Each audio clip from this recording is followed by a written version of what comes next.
on slide 5, this is called connecting representations. Um, and one thing about routines that I do is I try not to create anything new. Instead, I try to showcase established routines that are really, really wonderful, and just show how I do it in the online setting.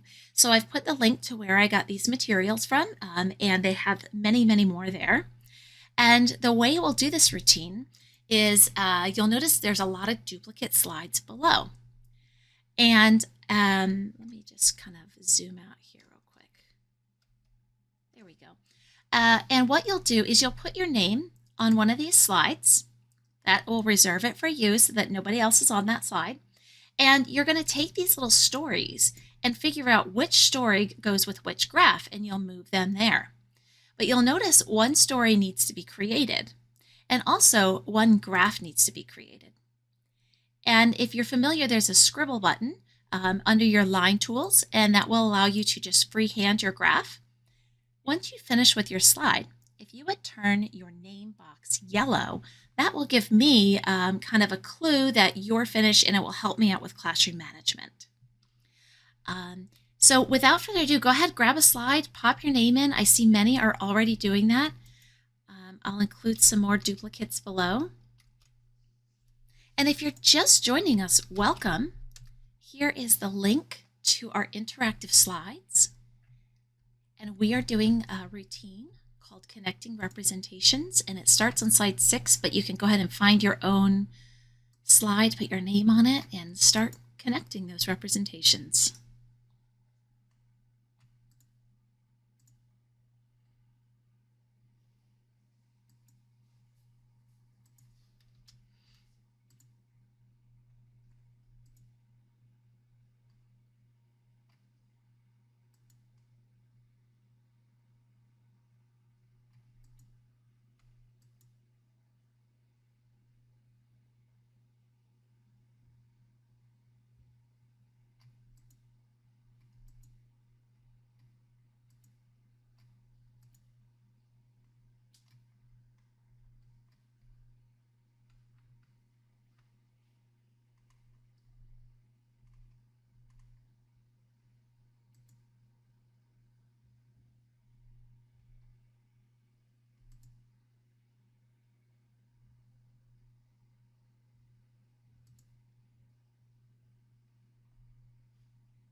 And again, welcome. If you're just joining us, the link to our interactive slides is in the chat box.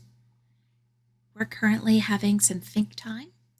Starting on slide 6 and below, grab yourself a slide, put your name on it, and it's a matching situation where you match a graph to a story, but one of the graphs are missing and one of the stories are missing, and you'll have to fill that in.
We'll take about another minute to think about this more.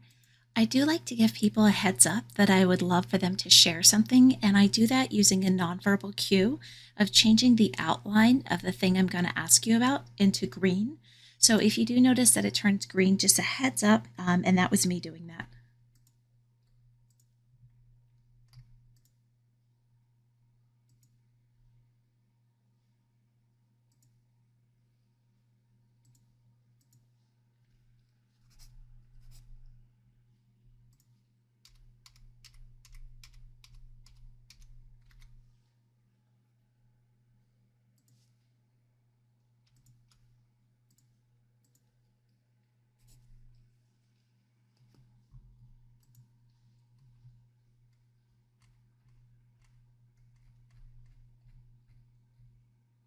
All right, so I can see that several people have the name area yellow.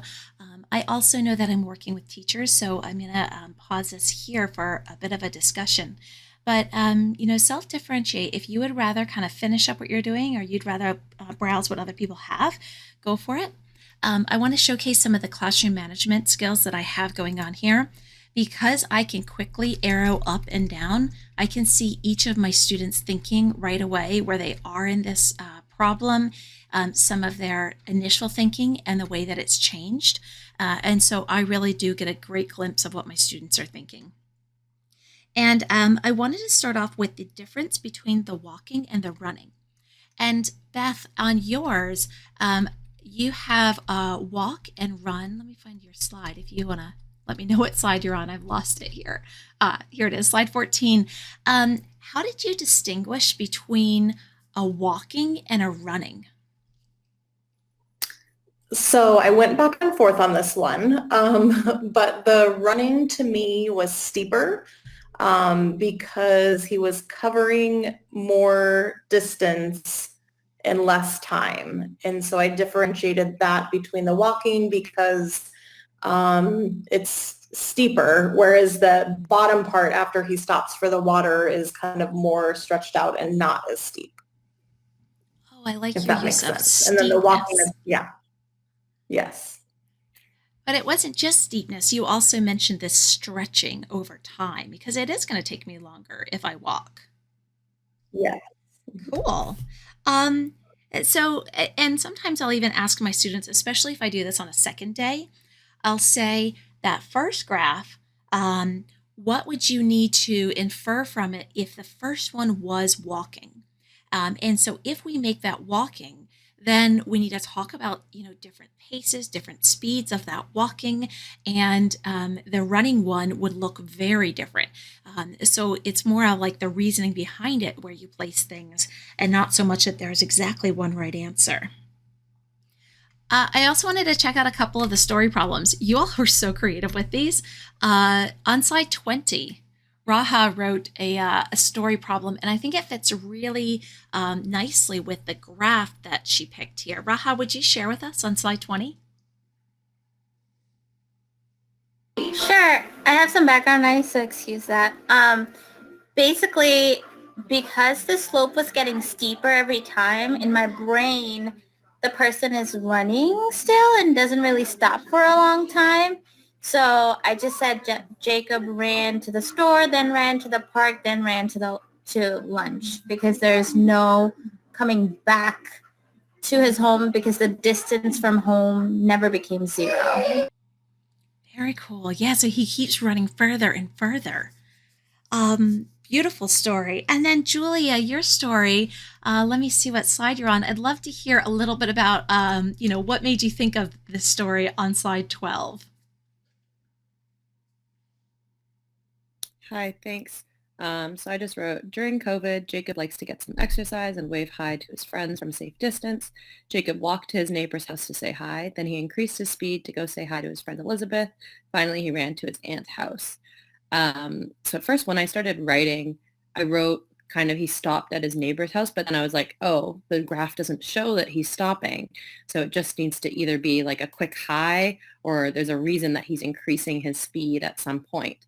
So, and then I thought of COVID because we can't actually stop and say hi to anyone. So he's just like waving at his neighbors and then he like gets a little faster and he's also just kind of using that as an exercise thing. Very cool. And I like how you did mention that point of like not stopping, and that's a tough one to think about. And I like your take on it here. Well, folks, I like to use routines over several days. So on day 2, I might ask my students to create a different story problem where they've taken an idea from somebody else and kind of rewrote it there. I'll also ask them to kind of move some of the things around and what would that change in other situations, and also to summarize some similarities and differences that they find. But this is how I would do connecting representations in an online class to give students more choice and voice.